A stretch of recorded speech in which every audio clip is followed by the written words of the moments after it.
Hello, everyone. We are H&D Abroad, and we're here for another live Saturday event. It has been a long holiday week, but we are glad to be here with you. Still glowing from our 1,000 subscriber celebration. I am Herman. This is my beautiful bride, Dee. Feel a little under the weather today, but we're trying to make it work. We're going to keep moving forward. And glad to see you here. We see some people are viewing. Please make yourselves known in the comments. Always good to have you here with us. Yeah, we are H&D Abroad, where on our channel we talk about moving abroad as a plan A, from the perspective of being a Black couple. And that looks like, throwing money into, a stronger savings strategy. Building generational wealth, but also for recognizing that now is when we need a healthier lifestyle. So, if those aspects of the move abroad process are important to you, please subscribe to our channel, like this video, share it with someone that could benefit from the information, but also hit that notification bell so that you are notified when we go live. So welcome. I see a lot. Boca, Yeah. good to see everybody here. I was going to say, Tanya Brooks, hey, Professor LCH, thank you so much for joining. The Abex girl. Nice to see you. Good to see you. Welcome. Oh, that's Winsome. Hi, Winsome. Girl, I don't know where you are in the world, but you are bigging up yourself and continuing to enjoy your birthday. I noticed that Stephanie mentioned that on her live today, too. So happy belated birthday to Cedric. Hey, Ced, what's going on, man? Welcome. Way to represent the brothers in the group today. Black women build wealth. That's your friend. Good That's to see. right. Hey, Sam. Hey, our friends Robin Alice from Intentional Metamorphosis and Bajan Alpha 4. Always good to see you.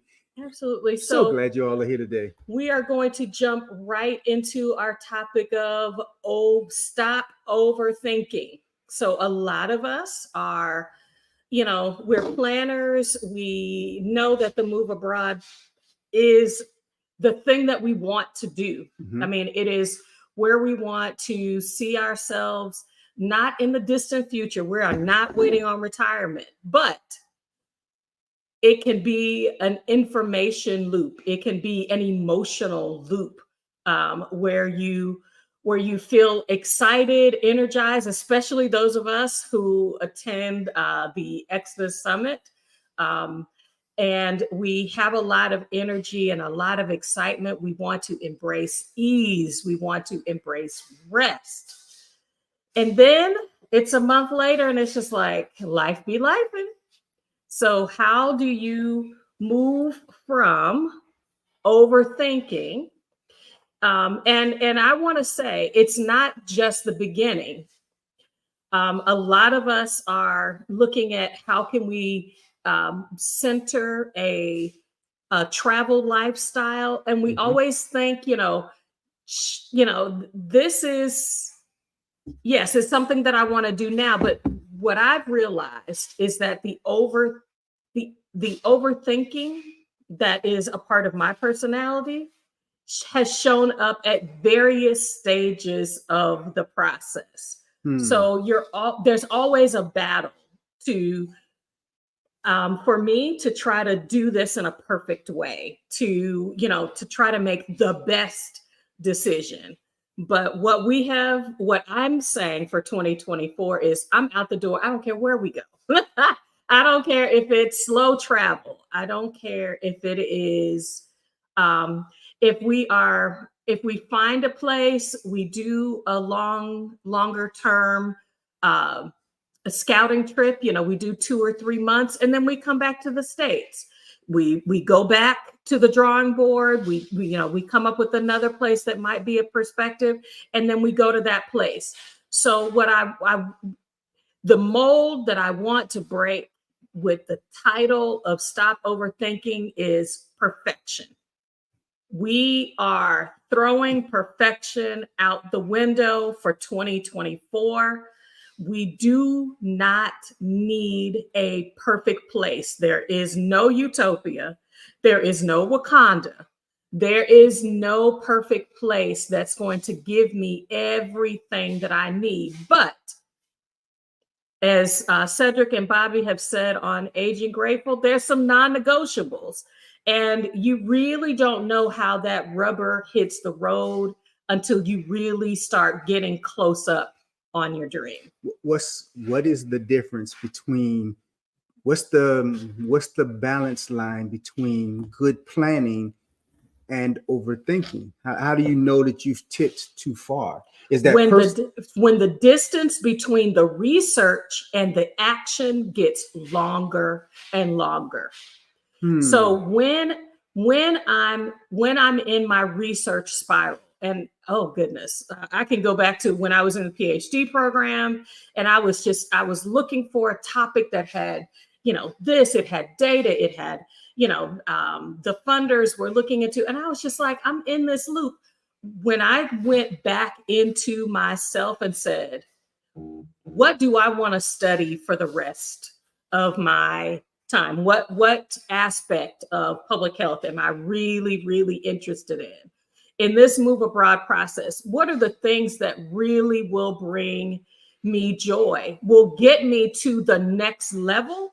Then I can double down on that and then try to take action steps that'll move me. But the more I would just research and find out more information, and I want you all to understand that this channel is not helping, it should not be facilitating your overthinking.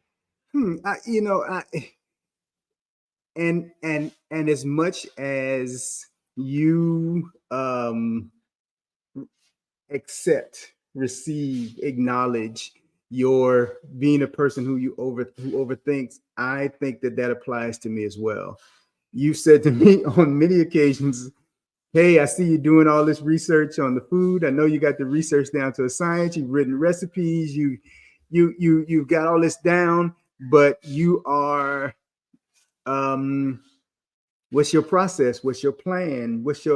And I think a part of that for some of us, for me, it's the fear of failure is a big thing. Not so much fear of doing as fear of failing, because the risk are more than just I didn't like it. Risk can be, this cost me a lot, and not only did it cost me a lot, it costs whoever I'm bringing into this process a lot. Or embarrassment. I've tried to sell this move abroad process, and I've told everybody this is the way to do it, and then we go and do it, and we like crash and burn, and like we hate it. It didn't go well, and then you got to come back and say, I didn't appreciate it. I didn't like that. I think sometimes my concern about that is that something we talked about this week is I think that we go in planning to settle on something instead of there being a bigger part of the process. Maybe, I don't know. Yeah, I think from my perspective, I've always been cautious. I've always wanted to come out looking like I knew what I was doing, and that the outcome was that I was successful. So yeah, it served me well in some parts of my life. I'm ready to fail. I'm ready to fail forward. And where I'm thinking this fits in the move abroad process is I'm afraid to, there's fear. I'm afraid to leave my job. I'm afraid to leave my family and not have that circle of support, so that if I fail, but I'm just like, that keeps you where you are. it keeps you bound to the dream, to the American dream, to the perfection, the dream of perfection. And I'm saying, I want to get out in this world and get lost. I want to get out in this world and figure out what am I really made of? I'm 50. I mean, like, if I'm trying to create this this this success story, a lot of the entrepreneurs that are successful failed and learned from it. I'm just saying, if you're not willing to learn, if you feel like you are too old to fail, if you feel like my niche is in understanding and creating the pretty picture of success, I think overthinking doesn't serve. It is not serving me well because it's not getting me out the door. And so I'm choosing to try to double down on what will get me out the door, which means I might have to take on more of the things that I don't want to do. I think Rebloom Room Hey, Kat. is saying the same thing you're saying. Said, I'm at this point right now looking into where I'll go in the first quarter of 2024, and it's time for me to decide and start booking. That's it. Sabangale says, you will not fail. Hey, Sabangale. Yeah. Hey, D Walker. Hey, we got a question here. I'll let you read it. Yeah. How do you define failure when it comes to moving abroad? Well, let's see. It's not necessarily okay. So it can look a couple of different ways. So if I were to put my fears out there, okay. So some of the countries that I'm looking at that kind of meet I love to be near water. It definitely needs to be cost efficient because I still have the student loan. I have one student loan left, y'all. It was so heartbreaking not to have that finished. I've got some tax debt to clear up. And I'm just like, I've got to make that my priority. But what if I get all the way, we spend these thousands of dollars getting to that place, and I can't find the things that help me meet my financial responsibility, and I have to choose somewhere else? Do I have the mobility? Do I know enough to be able to resettle? It feels like a failure because I don't like to waste money. That Sam is really, I mean, the failure of losing money that, hey, it took a lot of blood, sweat, tears, hours getting up early in the morning, staying up late at night, taking time away from my partner. Yeah, that can feel like failure. Getting scammed, y'all. Getting scammed. And when we were in Morocco, I felt some kind of way because I felt, as I say, I felt handled. I didn't feel like I had control over, keeping my costs as low as possible by being able to predict the money coming out the door. So you can build buffers, but I don't think that there's any way to prevent failures. But what I know is that when you go with someone, when you have accountability partners, when you've got somebody that says, hey, let's look at this and we can do the best we can. I don't know. I mean, the failure aspect for me is not in the going. It's what will I lose? So also failure can look like I'm going to miss my mom, my brother-in-law, my sister, my niece and nephews. If they don't ever come to visit and I have to come back here, the whole point is to be the beacon that gets people interested, knowledgeable, gives them the opportunity to leave where they are. If they never do, it's going to be disappointing. It's not going to be, well, I guess, because somebody in the Facebook group, the Exodus Summit Facebook group today, talked about, hey, I'm the youngest, I'm single, and my brothers and sisters are local to my mother, but I am expected. She's in Thailand. I'm expected to drop my life here and come all the way back home if my mom gets sick. Those expectations can set you up for failure. And so I'm trying to see what that's a potential pitfall. That's a potential fail because I, as the oldest, I do have a level of Mhm. responsibility.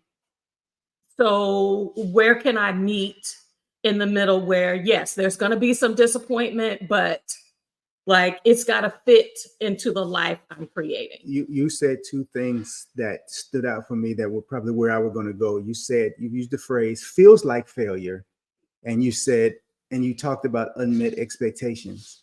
And what I hear in that and what I feel is that those are based on our interpretations on how we're going to be perceived, and not necessarily on how we feel about what's happening.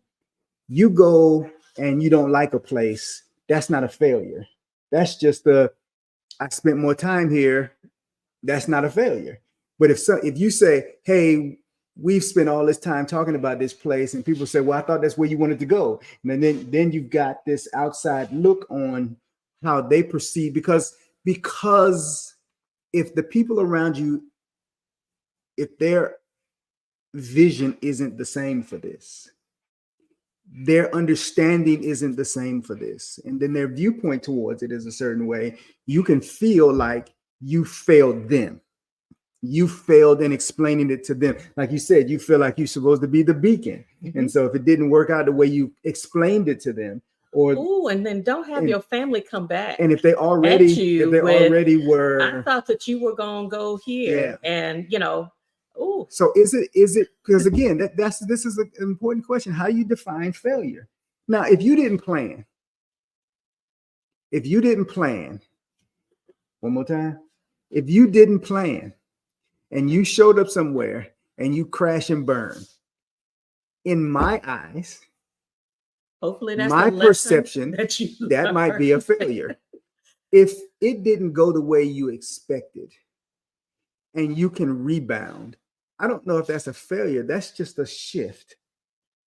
But it depends on how you feel about it and what your perception is about it, what your viewpoint is about that. Yeah. I don't know. Yeah. I'm looking at the comments. I see one here. Yes, I really wanted you to get to Professor LCH. Fear of failure keeps us suspended between current dissatisfaction and possible happiness. I'm so about, look, I'm centering my joy, and I know we are talking about it is selfish season, y'all. It's gonna take some time to unlearn that I can choose me. But that last sentence, that's bold. At least failure is clear and satisfies. You know exactly, hey, okay, that didn't work.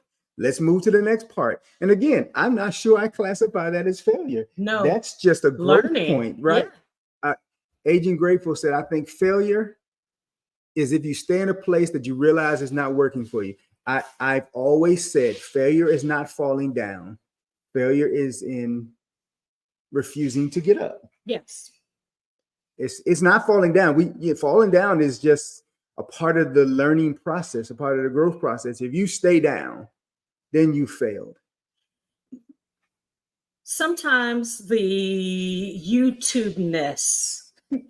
Yeah. When you're putting your stuff out there and you are creating this picture, it can, you've got other people who are visible to your process who are seeing you wiggle when you should be, the expectation is that you're going to glow.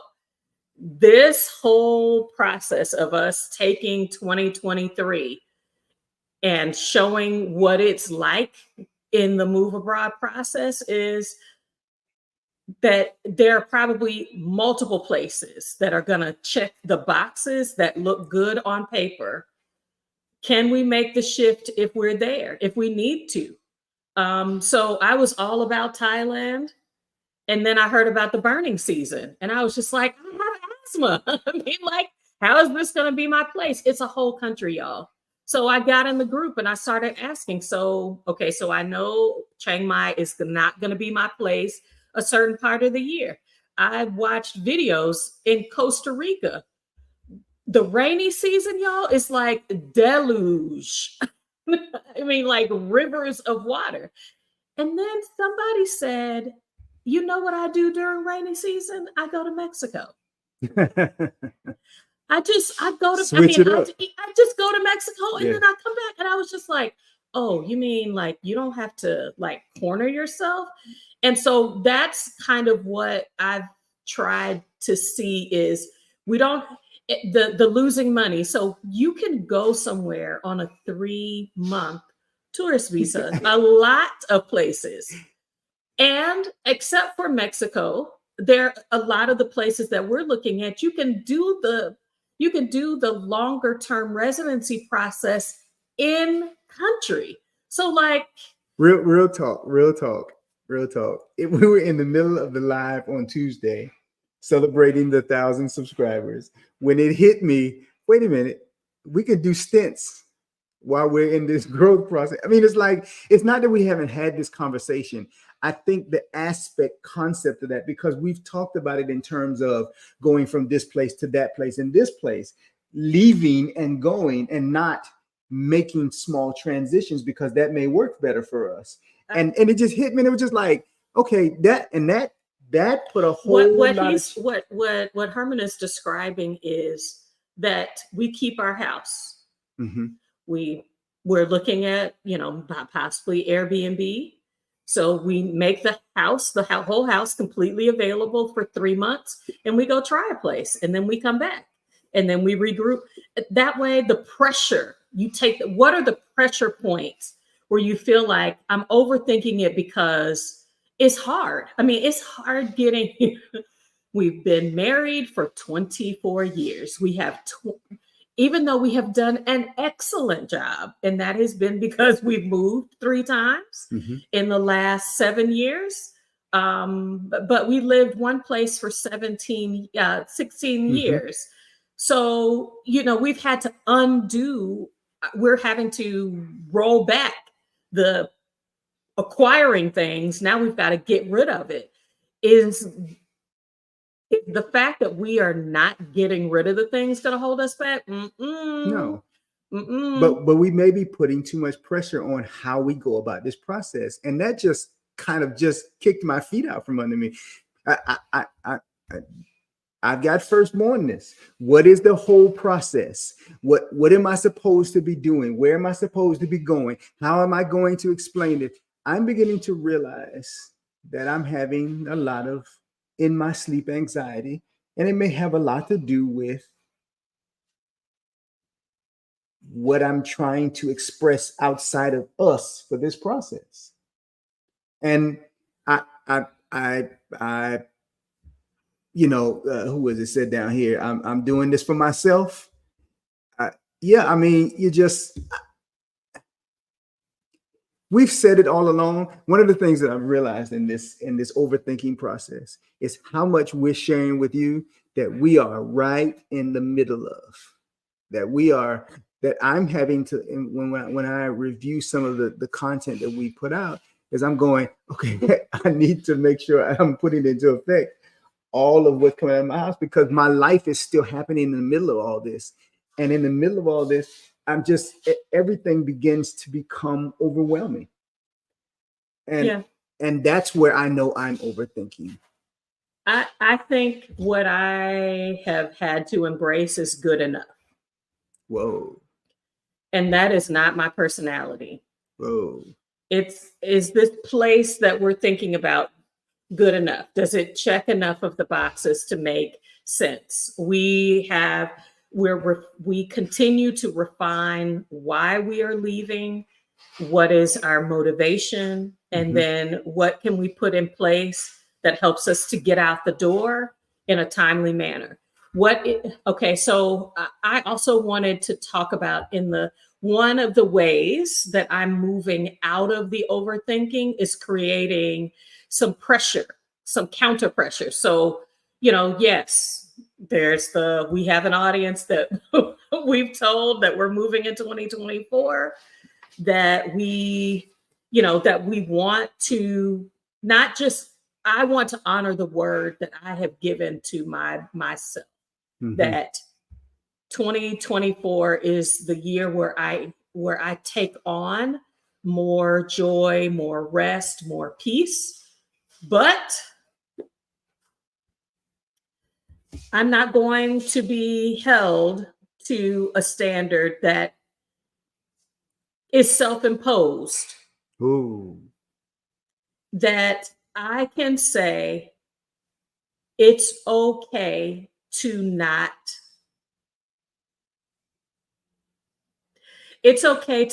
have things all together.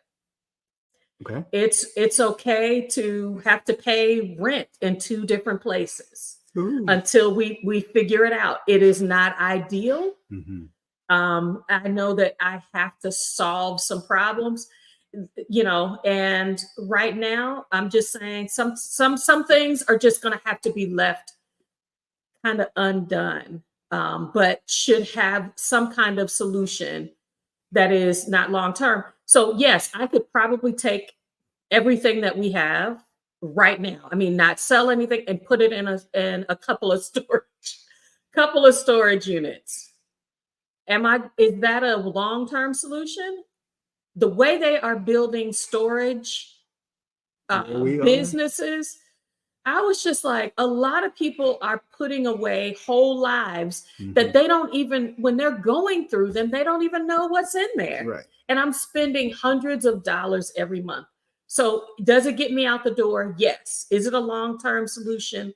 No. So creating the counter pressure for me looks like January, I got a house sit. It takes me away from my house. That means I have to do a lot of work between the end of November and the end of December so I can go on this house sit. Now I've got some positive pressure coming. I know my goal is 2024, but I need to do some big things in the next month.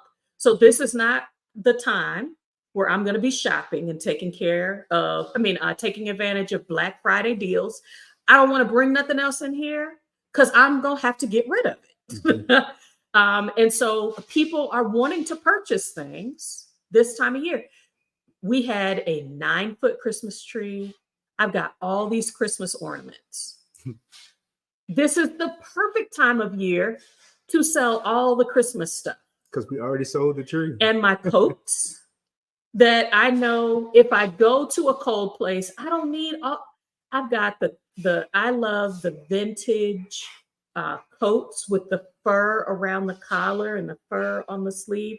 And I've got like 3 or 4 of them. I don't dress like, I'm not going to be taking that with me. This is the perfect time to let go of most of my winter things. I have gone through my closet several times. Now on the clothing rack, I have my sandals and most of the shoes that I wear most of the year for where we're going. But I can still get rid of more. So creating some positive down pressure for, I've got to make the most of 6 weeks, 5 weeks before January. I think is a part of what will help keep me motivated. I have a calendar that is counting down to the end of 2023. Every day, not only am I marking that off, but I'm also saying, what did I accomplish? I have to chart my productivity.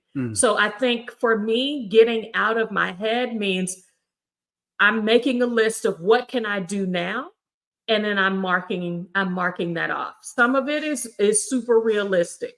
Some of it I might not be able to do everything, but I can make progress toward a thing. So I think creating And then getting into accountability groups, people where if you're in Exodus Summit, we've got the We Out 2024 accountability group where we're talking tomorrow about, look, how y'all getting out the door?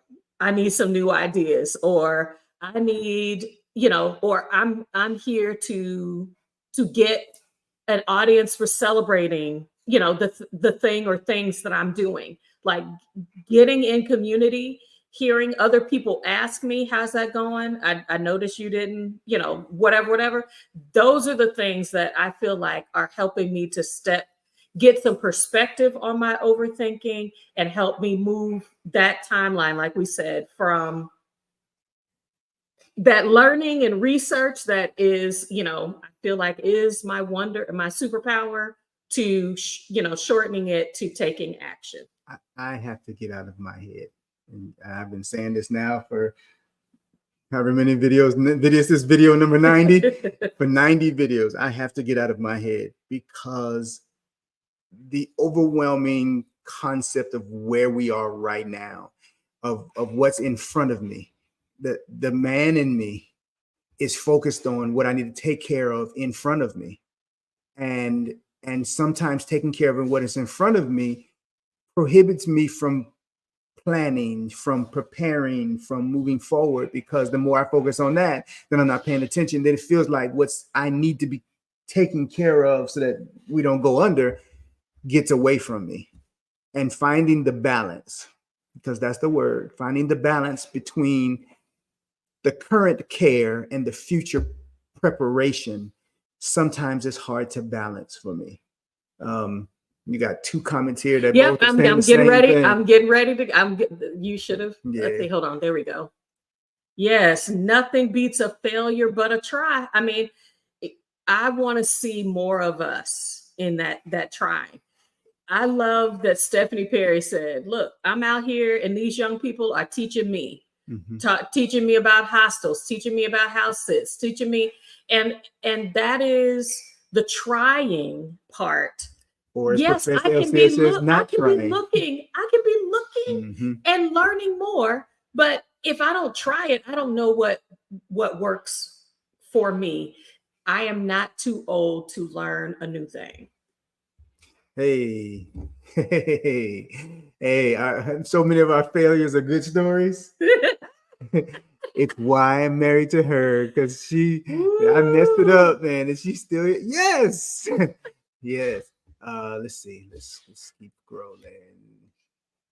Hey, in here today, boy. Yeah, where I want people to be thinking about this, the overthinking, is what is the source of it? Where do you feel it in your body when you're thinking about the move abroad process and you feel anxiety or fear? Where do you feel that in your body? Have you sat with, why am I doing this? What is the struggle? What is the struggle within my heart, in my brain, that has me stuck, has me not continuing to move forward? I have grabbed the low hanging fruit. Now it's time to climb and get and try to reach the things that are a lot more difficult. We talk about taking time off of work, spending more time in a place. If that is what you need, how are you going to put that together? Let's start looking at what holidays occur near each other that you could stack some time and then put together 2 weeks. If I just, that the good enough. Woo! When you talk about Black excellence, good enough does not fit in that box. This is an important, because I'm going to hit a couple of these comments here. Y'all are having a great conversation here. This has been, Tanya, this has been a big point for us. A home, a house, I'm going to rephrase that, a house, especially in our community, historically means a lot. we were able to build this house. And it was in after we were in the process of trying to build another house. And so, this is the first house. This nobody has lived in this house but us. No, this nobody's breathed the air of this house but us. And so there's an emotional aspect to that, but also there's you know, if you are taking care of the business the way you believe or have been taught, this is an investment. It's more than just where we live. It's how do we utilize this for growth? I mean, so there was always the plan to either have the kids live in the house or to, have a rental property. But now you're in the middle of it and you're going, okay, do I want to deal with it? Is it worth it? Can I actually make money from it? Is it sustainable? And there are people we've talked to who are on both sides of the discussion. Rebloom room. I love that because we could just take part of the garage and make it a storage area and keep it moving. I'm telling you. And in intentional metamorphosis, there have been places where and we have too, where there were certain rooms they told us this closet, this room, this area is off limits. Is off limits, and we've talked about that. And we, unfortunately, as people of color, have learned to live, and it goes back to the beginning of this conversation, in a place of fear. Is somebody gonna break into my space? Is somebody gonna take my stuff? Is somebody gonna damage my property? Is there's all the things. What did they say? They used to tell me, tell us at my job all the time when I first started working. Stop creating obstacles. You can create obstacles, and it may be your brain telling you that that's not something you should do. If you keep finding reasons to not, then take that anxiety and stress off of you and say, that's not a process for me. If I'm going to be gone, it needs to be gone. Or you're going to have to trust the process that you have to say, I put this in the hands of, and as Bobby of Aging Grateful says, realize it's not your house anymore. Now it's an investment. It's a business, like Holly said. Yeah. It's a business, and once you take it's a business, the emotion comes out of it. The overthinking. When I was thinking about today's topic, if you have waited on a savior to solve your problems in other aspects of your life, like things need to be done, and someone always steps forward to assist you or provide help or to lift you toward your dream. Mm-hmm. Or the opposite of that, moving abroad is a threat to you being a savior for somebody else.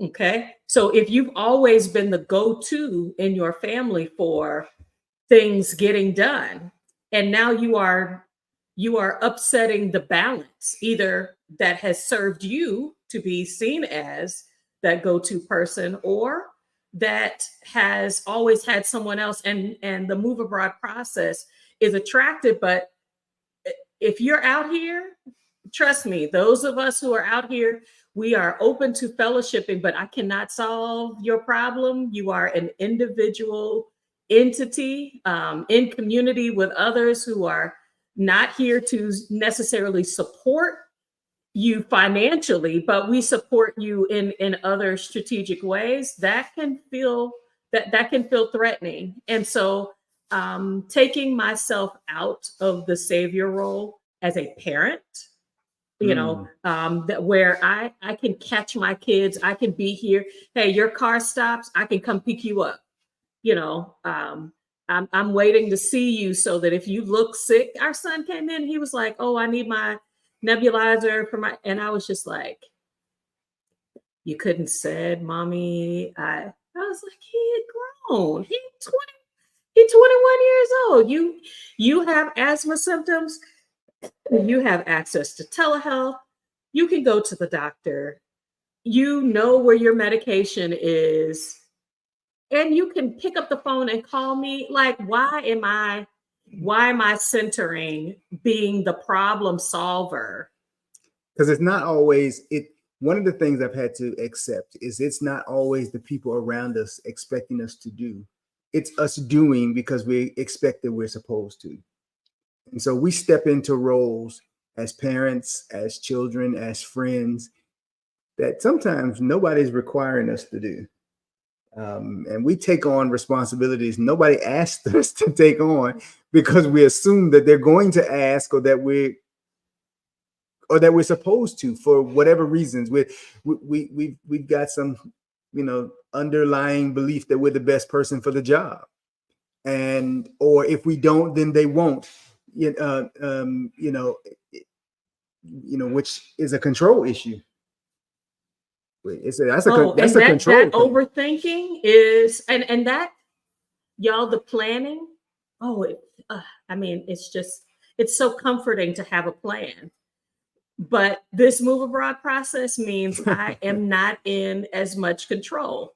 And control looks like I'm able to negotiate. But when you don't know the language, baby, you're not in a really good position to do a lot of negotiating without help. And so it does decentralize my ability to have that control. How am I acknowledging that that's a part of my personality and addressing it is that the flexibility that we're talking about. I want to literally say this out loud. Yeah, the housing is a core, but yeah, when those checks start rolling in, the Pat Holt, the Happy Host Academy person that spoke at Exodus Summit last year, she was like, when you hear that ding and somebody has booked your Airbnb while you're on vacation or while you're doing, your scouting trip, it's a nice thing. And so, yes, there's discomfort. And so I think overthinking it for me sometimes is trying to wait out that the emotional roller coaster. And it's going to be continuous. It's not going to just be happening in this planning part of the process. It's all, if you know that I don't like the apartment that I've booked when I've moved abroad. If I don't like it. What are you gonna do? What are you gonna do about it? Are you going to sit and brew and have anxiety, or are you gonna look to negotiate? Or I'm just like, you're never gonna get to a comfortable space where everything sorts itself out. That's not the life I have, and it's definitely not going to be the life when we move. I'm not going crazy over here. I'm I'm going to use a biblical reference here. Two things. You've heard the phrase "faith without works is dead." That this for those of you who recognize the story of Moses taking the Israelites across the Red Sea, you've seen the movies. Moses walks out there, he slams his rod or raises his rod, and the waters part, and everybody walks across. Biblical scholars say that what probably more likely happened because of the faith works need is that the Israelites had to actually walk into the water before the waters parted. There was nowhere to go but forward. The Egyptians were behind them. Pharaoh and the Egyptians were behind them. There was nothing but water in front of them. They could stand there and wait for Moses to do something and act. And the cloud was leading them forward. The cloud was moving forward across the waters. They had to step into the water before the waters parted for them to be able to go across on dry land. We can what if ourselves to death. We can what if, we can come up with reasons of what might this and what.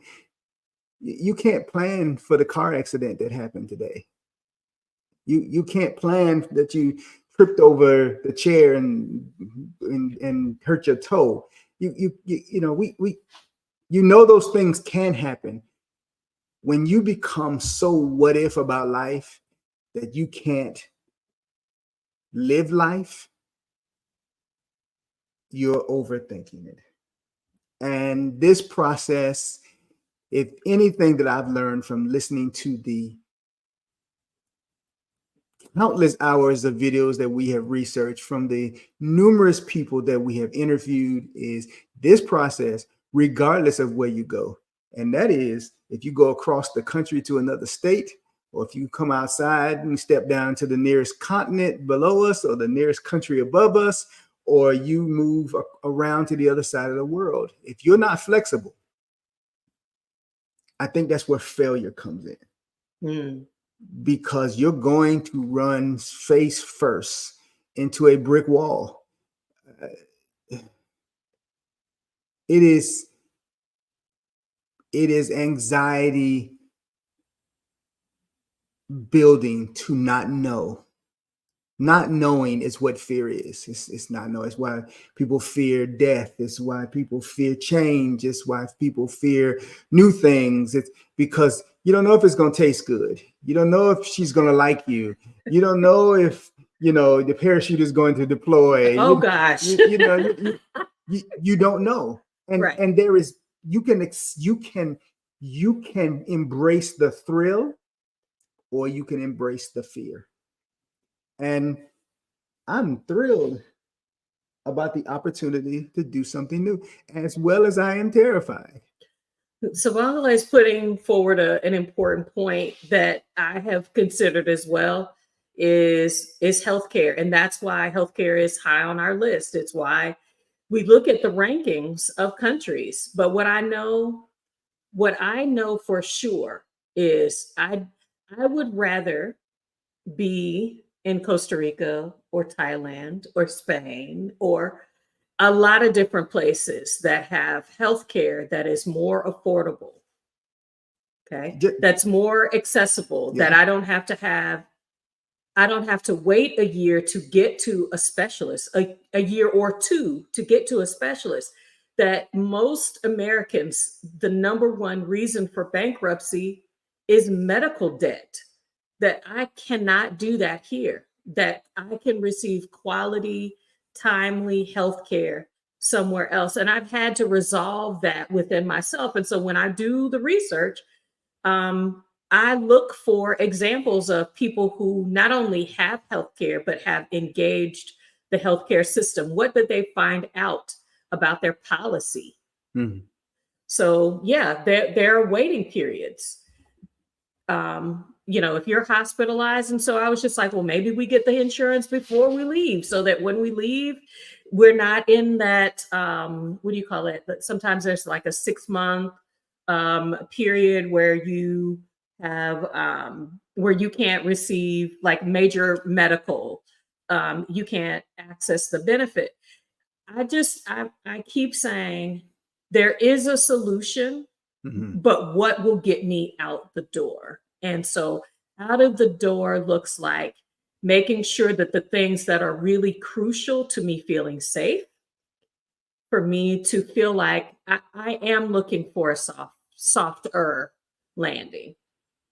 So whether that softer landing looks like, hey, I go to a country, they speak English, so that the only thing I'm really dealing with is, you know, finding a place to live and making sure that my job, you know, if your thing is, hey, I need to make money, so I need to be able to have a job that pays me USD, pounds, whatever the euros, whatever it is that's going to help me to be able to, you know, Transition. to make that financial transition and sustain my move abroad. That's the most important thing. Make sure that the most important things are on your list, because then you can, it can't be everything. You can't have, I mean, it shouldn't be everything. You could put every single thing that you want on your list.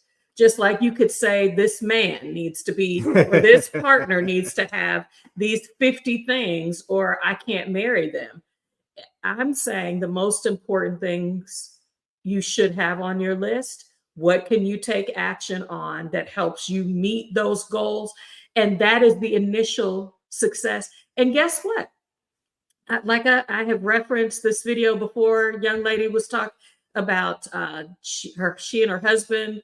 They dropped into Portugal during the pandemic, at the top of the pandemic. But as we were coming out of the pandemic, their habit was to review every 6 months to a year. Is this place still meeting our requirements? Mm-hmm. I change, my needs change, Mm-hmm. my interests change. And so giving yourself the flexibility to also say, I might be here for a time, or I just needed to be able to get out. So Mexico is my place that I can jump to, but I really want to go somewhere else. And I just want to be able to begin to undo the tether of the US on my life. But I want to be close enough to handle my business. And then once those other core things have been completed, then it's deuces. I can head to Chile. I can head to, I can head to Guam. What I received from what you just said was manage your expectations. Rather than having a list of 10 things, maybe have a list of 4 things that are core things that you can balance, that you can work from, that may be where you start and what leads you out the door. Because managed expectations and not limiting your expectations or lowering them, but just saying what's the most important kind of reduces the I have to do everything for all things for all people. I have to be it just says the what can I accomplish in a eh, what's the vital things that I can accomplish without overtaxing and overwhelming myself. Is that what I'm understanding you to say? Yeah, I mean, only you can determine what are the most important things to Correct. you. Correct. And so, you know, I'm reading about the retirement visas. Some people, a lot of people, I won't even say some, a lot of what I've seen around the retirement is people will pay to keep their Medicare because they want to have access to that if they need it. But taking advantage of what's in country, paying for reasonable, out of pocket things. I mean, reasonable medical services out of their pocket. Using their insurance for those large major medical expenses. I think for me, having housing that is what I would consider to be um, affordable. I Mm-hmm. don't want to pay $2,200 in another country when that is a mortgage in the States. I don't want to pay 1,800. I don't want to pay 1,000 if I don't have to. There are countries where you can get housing that is a lot more affordable, where you are putting, that is probably it is going to continue to be the largest item out of the things that you pay. Mm-hmm. But and so housing, having income, so it's got to be a country where I can continue to work. They've got to have reasonable internet. That is, I don't have to guess, is the internet or the power going to be on today? That's a no-go for me, because that stops the flow of money that I have accessible to me right now. So Is it a month by month lease, which works better for me? Or do I want to pay the whole year because I want to be done with it and not think about it? Do I want to have the flexibility to go when I'm ready to go? Or do I want to be able to say I'm stable for a while? I'm looking at what is the tax implication if I work in country. Some places, it doesn't matter if the business that you are working for is in the country, or if you are, if you have, if you're working for a US based business, you're working remote while you're in the country. those things matter. Those things matter to me. How much time does it take for me to get from the country that I'm in back Mm-hmm. to the States for an emergency? That can make a difference. And so, yeah, people can look at what are the high stake items that will determine where you go, and then you double down on a smaller list of things, because I think most of us know enough to start the move abroad. Mm-hmm. Okay, so Mm-hmm. you know enough to start your new life abroad, and you can look at what's important. I don't want a car payment. I'm not looking to ship my vehicle, because I know whether that is import taxes to just get the thing there. I know that it's going to be a lot to, whether it's insurance, repair costs. What am I going to do if I say, this is not my place? I didn't ship this car. Now I got to ship it somewhere else. The same goes for, I got this furniture. I'm not going to rent a barge or a container or whatever to ship my things to Ghana. And then I get there and I can't even use the blender, because it's a different voltage. I mean, I'm just saying, I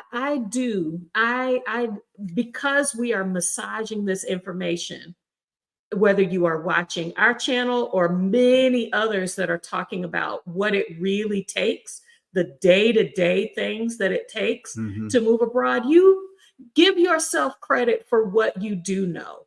Give yourself credit for the research you've already done, Mm-hmm. because those are things that you're now able to come up with that list, cross out the things that are, or circle the things that are most important on that brainstorming list, and then take action. Mm-hmm. Yeah, these are all great comments today. Absolutely. Absolutely. I mean, you're taking a version of just enough to be able to use and then improving from there. And I think that's kind of where we are really starting to get in is, okay, this next year might look like A, B, and C versus just A. We've kind of, like most people, where's our place? And we're looking at these broad things. And we've said from the beginning, hey, we're going to move. Maybe, this first year or two is not a place. It really is places. And we really need to double down on that movement, because it'll allow us some flexibility. We stay engaged in what is going on in our children's lives here by being present here on a systematic, reliable, sustainable way.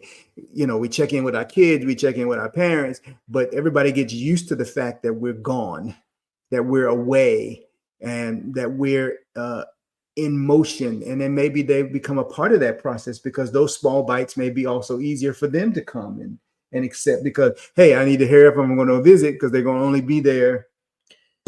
I can't remember who said, oh no, it was our Exodus Life. So we checked in with them. They went home to Florida for something like 2 weeks, 2 or 3 weeks. Mm-hmm.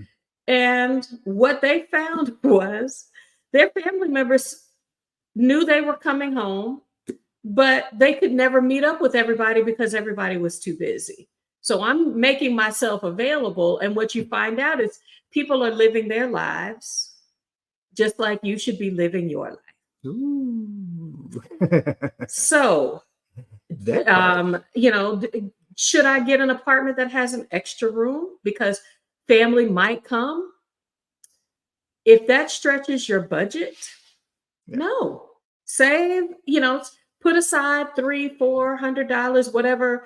You go around, you look at the boutique hotels or the resorts or wherever you are, set aside that money. If you need to help offset a visit from family members when they come, then that's the pot of money that you have for that purpose. But don't build your life around they might come visit, or that I'm going home so that most of the people, even my mama, I'm on the phone with her 15 minutes and she's like, okay, is that all you need? Okay, but I'm just like, I'm getting ready to get in the car and drive to you, and you saying I'm busy today.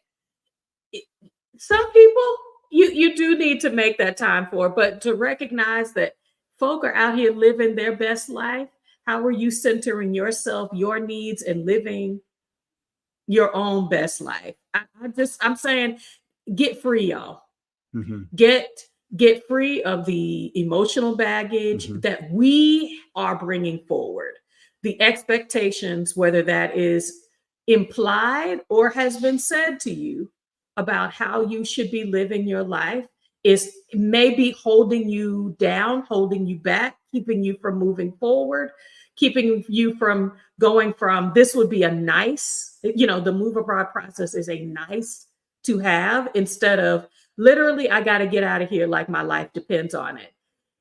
The thing that the other pressure point for me, and I talked about, using things like house sitting as a way to kind of compress this timeline of, oh, I've got months to, if I'm gonna get it done, I got 5 weeks, 6 weeks to get things done. um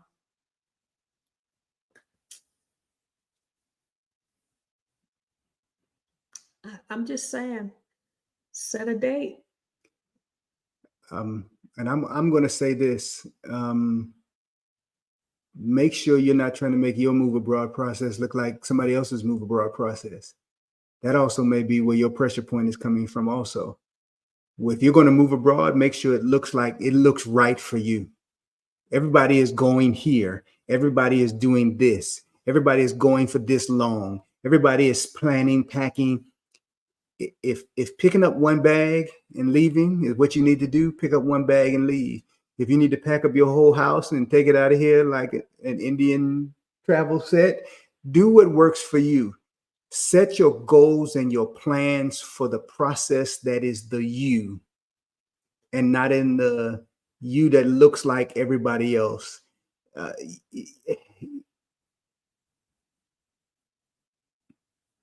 I say all the time, until my feet are on the ground and I see what feels good to me, even in this joint process, even in this joint process, there is an individual aspect that has to occur, because we have to be able to have that conversation on what appeals to the me, or else we're just doing what the other person wants. And there's a level of dissatisfaction that will hang in the air over that.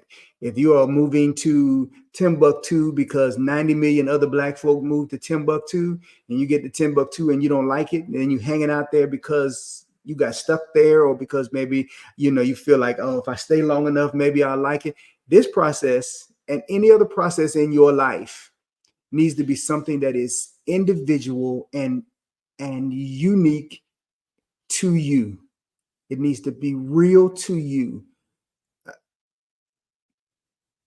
We're not the Joneses. We're not following the Joneses in this process or anything else. Make sure it works for what is best for you.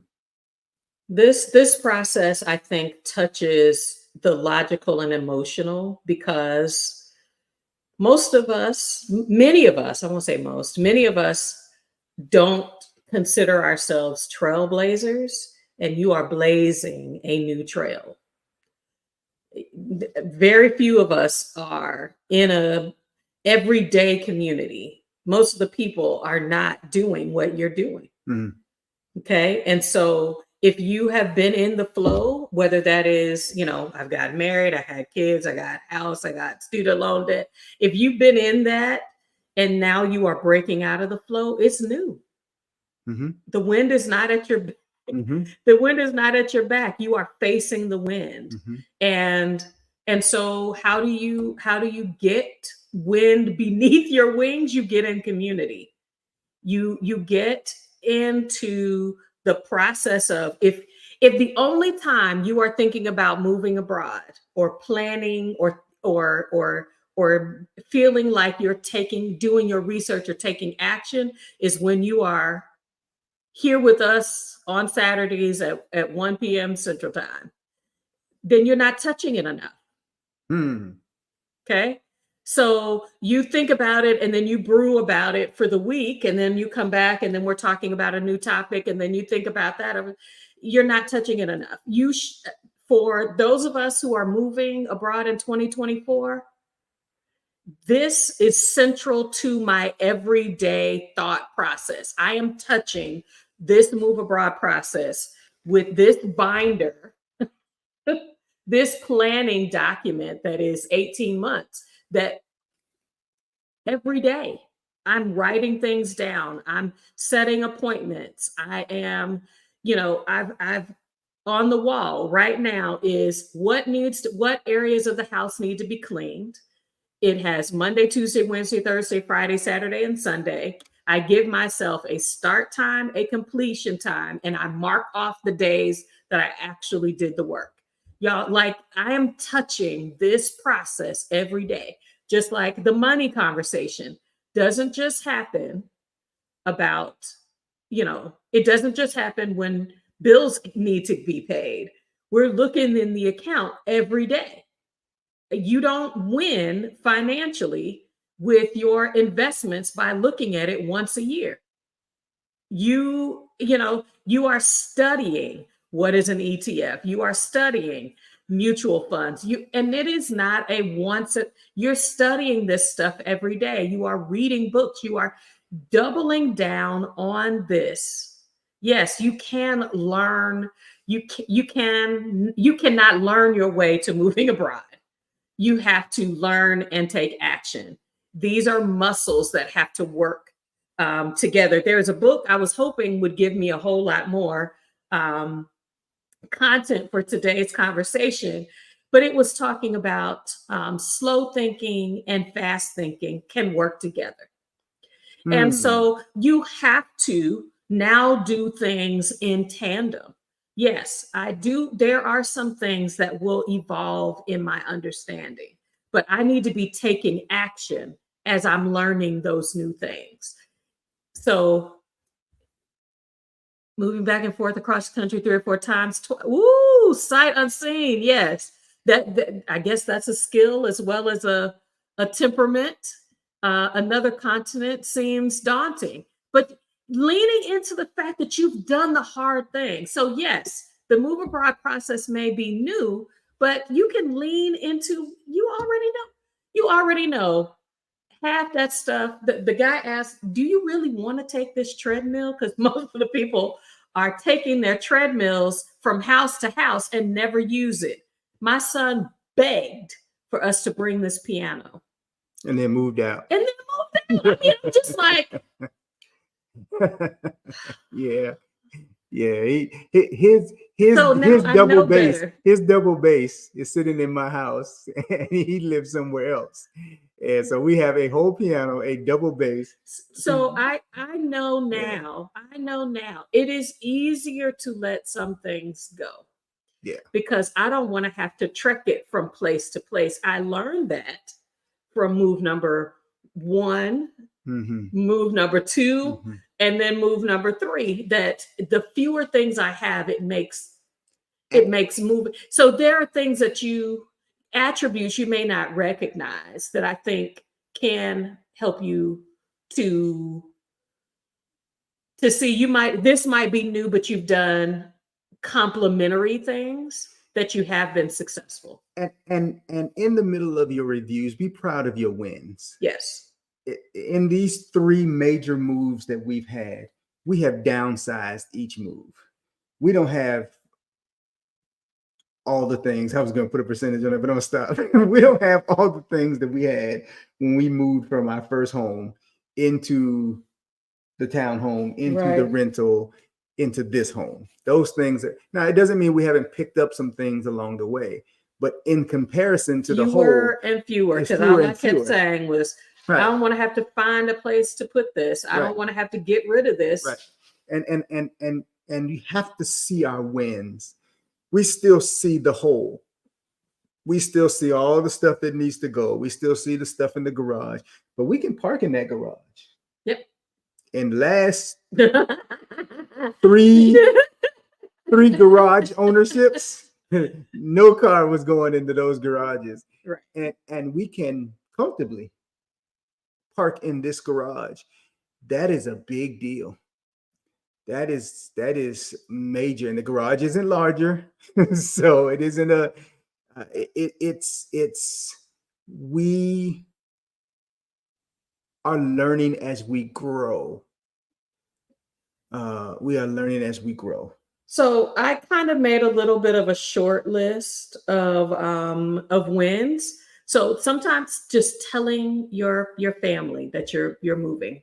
For some people, that's a big deal. Hmm. Coming out of your head, keeping it a secret, Hmm. to I'm letting somebody know that I'm getting ready to do a thing.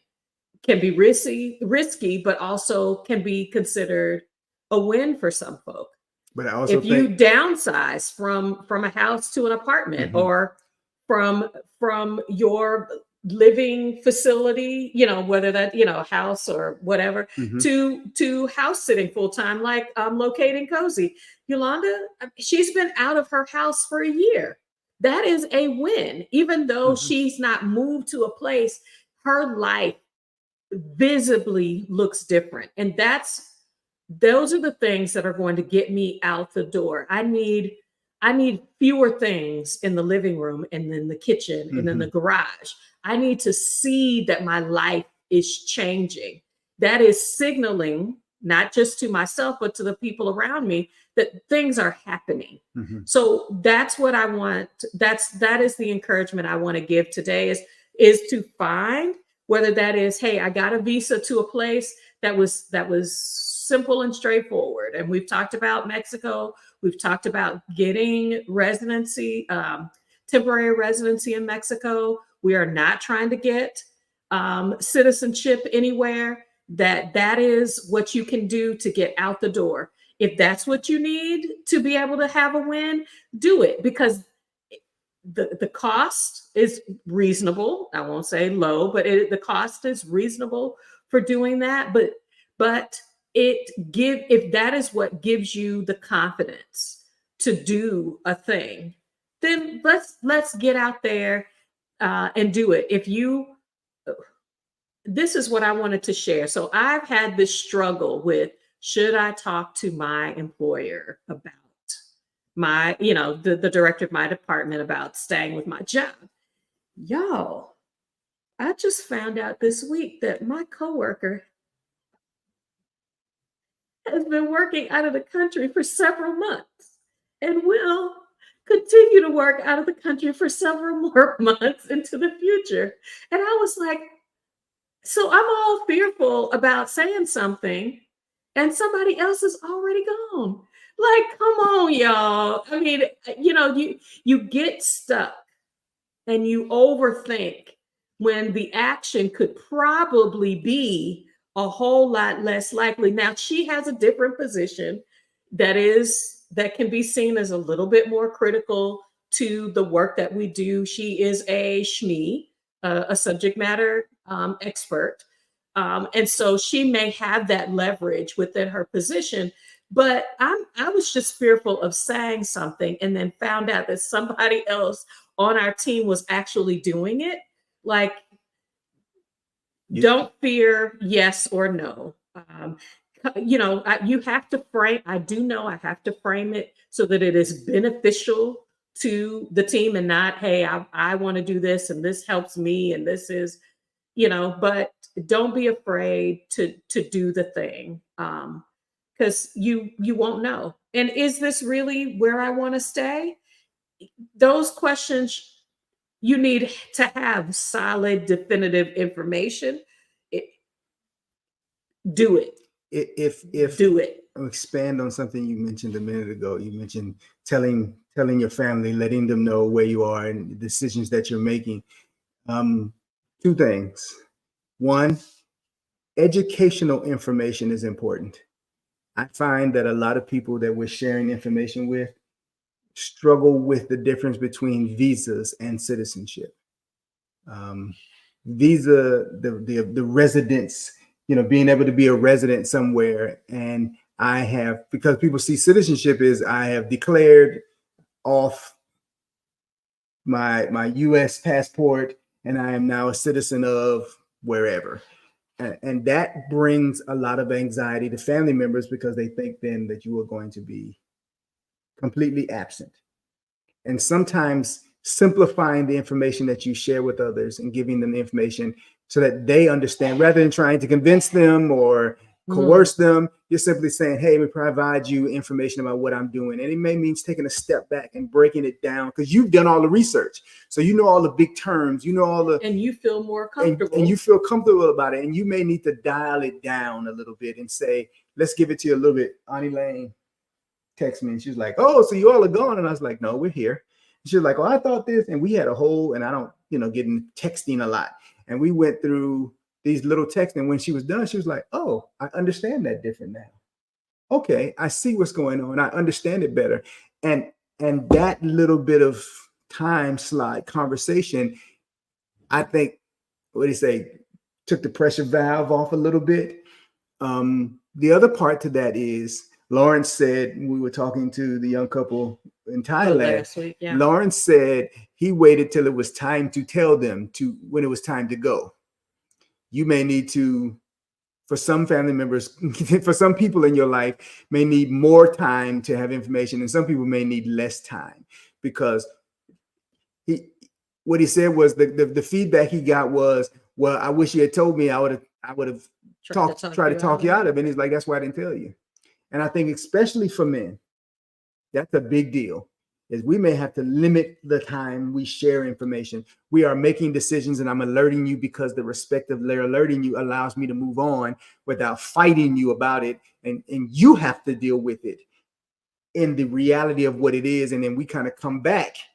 As Bloom said earlier, we had to come back and then deal with it in pieces going backwards. It's done. It's done. You say to the vegan, I say you eat meat. You could have told me. I would have told you not to eat meat. Well, listen, I decided I needed meat. Here it is. And you have to base that on the people with whom you are interacting and what they can take. Yeah, and what they can take. You're right, Sabangale. Dual citizenship is a thing. Some countries like Spain will not allow. I have to relinquish my U.S. citizenship to become a citizen of Spain. So understanding the laws, but yes, dual citizenship for a lot of places is a thing. Getting that passport, that second passport, gives you the ability to say, y'all not acting right over here. You taking all my money. You trying to cut off my life, my ability to move around the world. I've got another passport that will give me access. It is also another powerful passport. So there are advantages of having dual citizenship. I talked to my best friend today, and I was just like, she was like, oh, I want to, she's watched us. I want to move abroad. Her parents are from Jamaica. And I was like, how do you not have dual citizenship? I mean, like, I would love to have a place that I knew that my family was from. And so that's what we're working on together right now is just, literally, that's a low-hanging fruit. Her dad is still alive. She can show her birth certificate and other documents and then get her dual citizenship. She doesn't have to live there, but it gives her the ability to move in the world. What do you have that's around you? Even if you're not ready to move, there are some other aspects of this process that you can still take advantage of that will give you momentum. Where can you turn the tables, to get some momentum? How can you turn this issue where instead of feeling like you're going uphill, that you can flip it so that you have some wind, to your back. So, yeah, April. Yes. That emotional safety. Woo!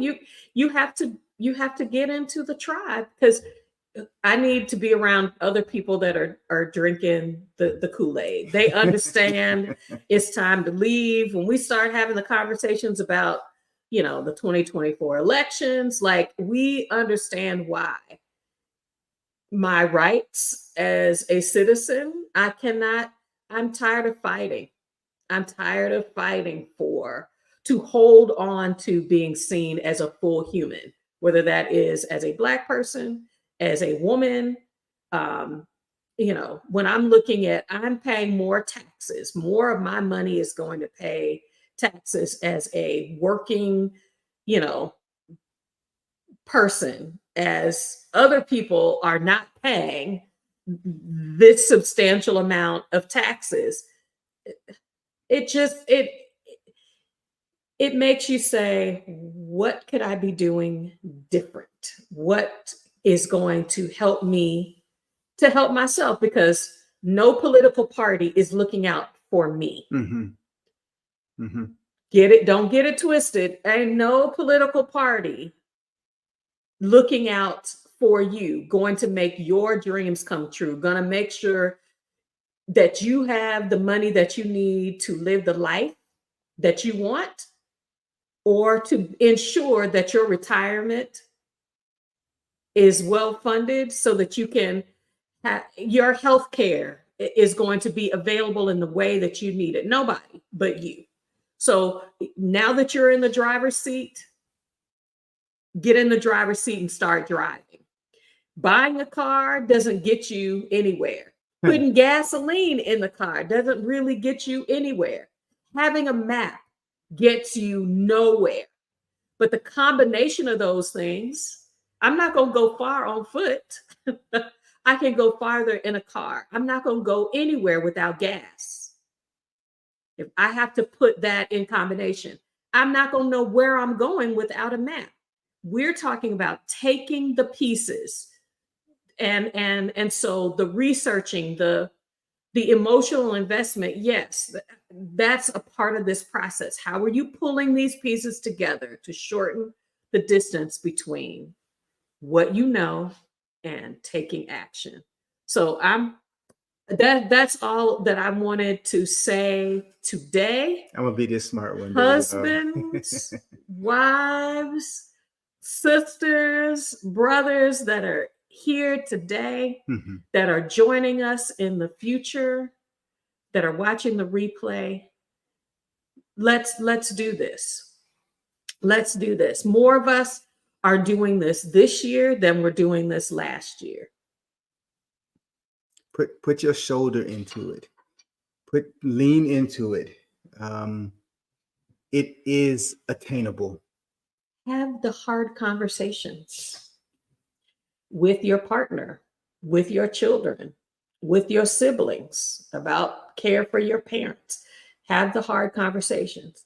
Say this, if the expectation is that you will be available, I'm telling y'all, make sure your parent has a passport. They can come. I have made sure that I know I've researched who can provide care. I know how to bring in-home care in. I know where I can find housing that is mobility accessible. I can hire help because it's more affordable where I am. Y'all, we can provide those solutions. We cannot fit into everybody's mold. Mm-hmm. And so this I hope was a freedom conversation. I'm hoping that the idea of stop overthinking has is helping you to look at the source of what is gumming up your process, and that you can lean deeper into, yes, you know enough to start a new life. Let's get out here.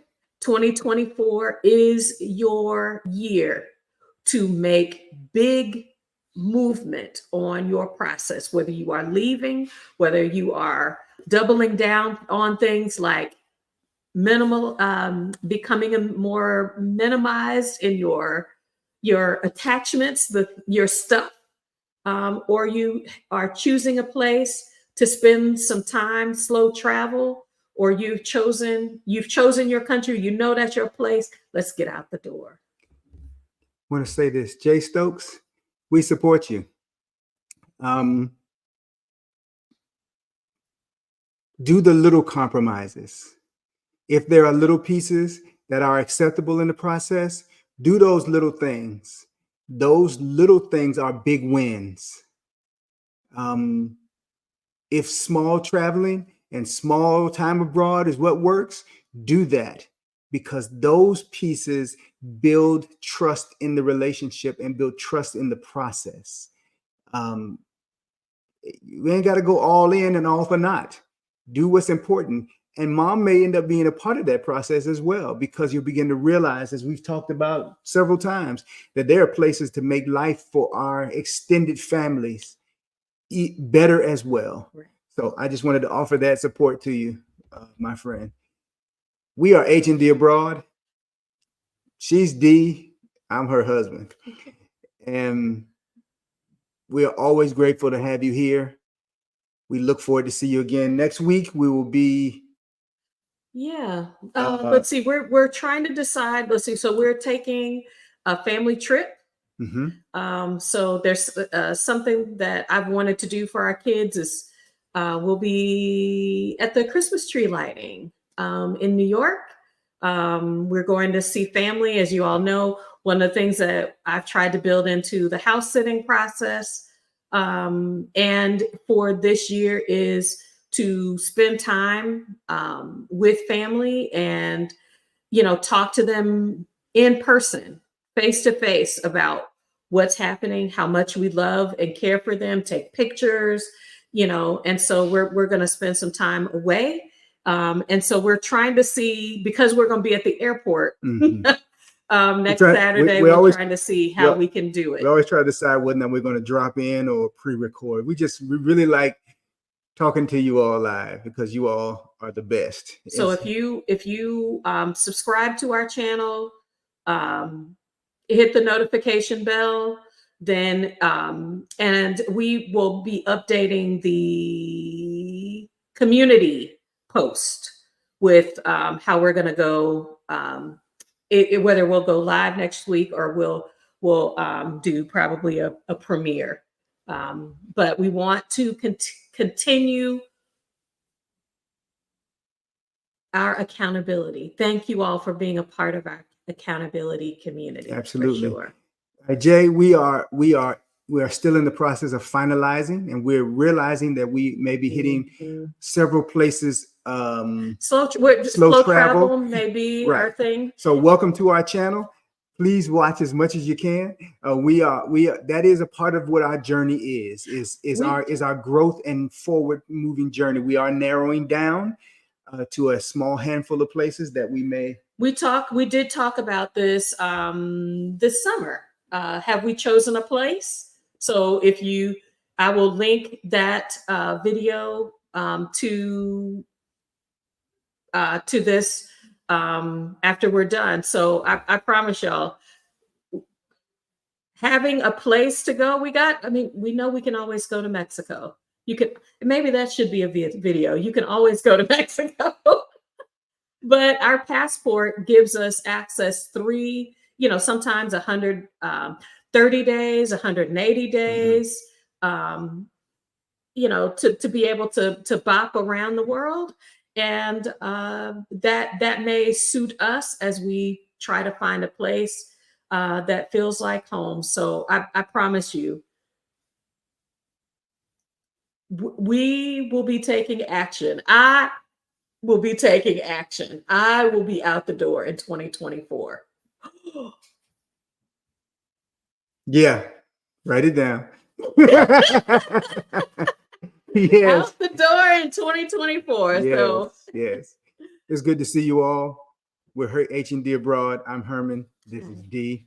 And we'll see you next week. Bye.